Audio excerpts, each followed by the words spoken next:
Yo, what's up, y'all? I'm sorry if this video is kind of a downer, but I think it needs to be said. So the title of my video is Depression is Not a Disease, and I'll get to that eventually, but first I'm gonna talk about my own history with depression. I think I've been depressed my whole life. I used to cry in elementary school all the time. I was one of those kids. You know those kids. They would cry over every little thing. It was not because we wanted attention. We were just sensitive and already in a sadder state than most kids. I'm not saying I was depressed in elementary school just because I cried a lot, but you could kind of see symptoms of depression and how these symptoms would later develop into depression later on. So with that said, it didn't get any better later on. I didn't grow out of depression or anything. Those feelings of sadness became inner beliefs of hopelessness about the world and the lack of my impact on it. In high school, I was diagnosed with clinical depression. I would skip school to play Final Fantasy VII. Some people might have considered this an addiction to a video game, but that's not what this was at all. I would rather live in a fictional video game world that was on the brink of destruction than the real world I was born into.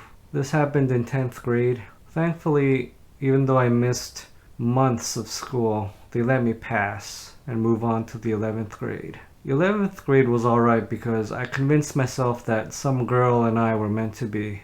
This delusion, this belief got me through the school year because it gave me hope even though it wasn't true. In senior year, depression returned and I had my first and only panic attack. I was in gym class and we were playing basketball. Or rather, some people were playing basketball, including myself. You know how it is. Most people, especially the girls, just sit on the side and just talk. After playing for a little bit and the game was over, I went down to rest on the sidelines and then my heart started beating really fast, as if I just run a mile in 5 minutes. It was weird. Thankfully, I never got another panic attack.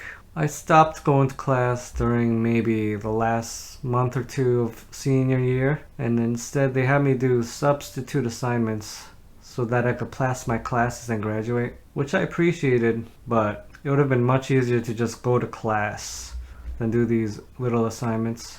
I went to a small high school. I guess I live in a middle class hamlet with high taxes, so when picking colleges, I wanted to try something a little different. I committed to go to the University of Maryland College Park because I looked at a book of colleges and I just looked for the college with the largest class size, which was really dumb. I didn't even make it to my first class before I went home. I couldn't sleep because I was a snorer and my roommate woke me up and yelled at me because I was snoring. I don't blame him for that, but it sucked. So for a few days I didn't even eat anything other than like goldfish that my parents packed for me. Overall, the campus was way too big. I wasn't used to it. I didn't know how to find anything. And for an antisocial introvert like myself, asking for help was hard. I decided to leave. I later enrolled at a local state university, but I didn't even really try. I missed some classes, I never studied, never did any homework.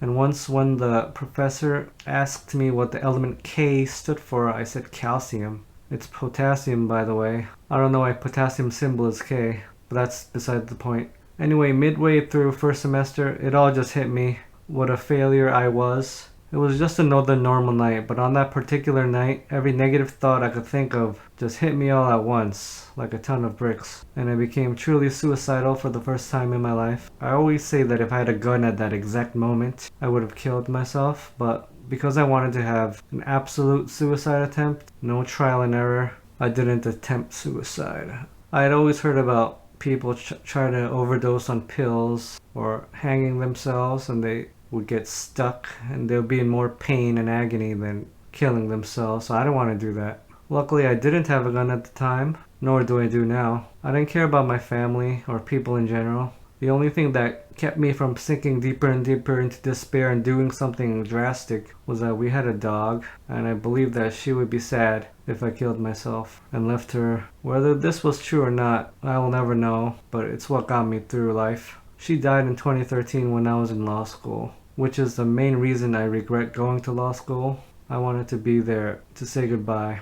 My parents didn't even call me after she died, which pissed me off. This brings me to the thesis of my video. Depression is not a disease. I know that depression is stigmatized as inconvenient for normal people in normal society, where you have to produce, to go to school every day or whatever. You have to eat every day. You have to live. It's like you're not given a choice by mainstream society. A lot of it has to do with Christianity, where suicide is stigmatized as evil and you're gonna go to hell. But that's not true. It's certainly not contagious or infectious. I believe that depressed people are actually on a higher level of awareness than people who are not depressed. We know how effed up the world is and how we can't do anything about it by ourselves, and that's why we get depressed. It's the powerlessness of it all. So that's why I'm making this video. If you are depressed, there is nothing wrong with you. We all should be depressed so that we are moved to do something about the world for the better. But most people just accept the world for what it is and bend to its will. I don't believe we should do that. Of course, there are compromises we have to make. We are also limited by our physical bodies.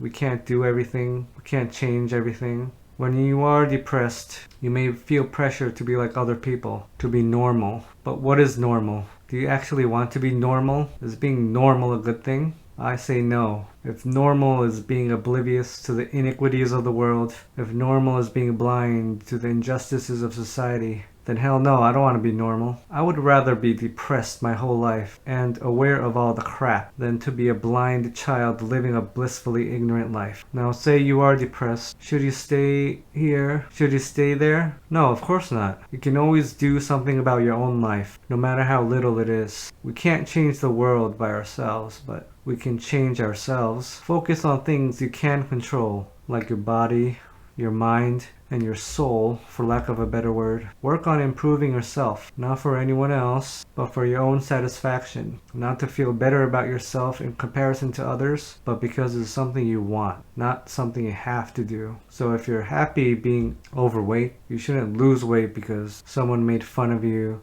or you can't get a date or whatever. Right now I'm focusing on my body. I used to be 80 pounds heavier than I am now. I lost that weight a long time ago, and I've been focusing on my body for 8 years, but I've only recently begun trying to get stronger. Not because I want to increase my social status or whatever, but because it's something I want to do. You should also focus on gratitude, no matter how simple it is. One of the tools I use is finishing this sentence. At least I'm not, and fill in the blank. You might want to start with, although X, at least I'm not Y. So an example is, although my eyesight isn't great, at least I'm not blind. Although I'm not rich, at least I can eat what I want and live in a safe neighborhood. Although Nintendo Switch isn't as powerful as Xbox One, at least it has games that I find more fun than anything on Xbox One or PlayStation 4. Well, thank you for joining me on another video. Have a great day.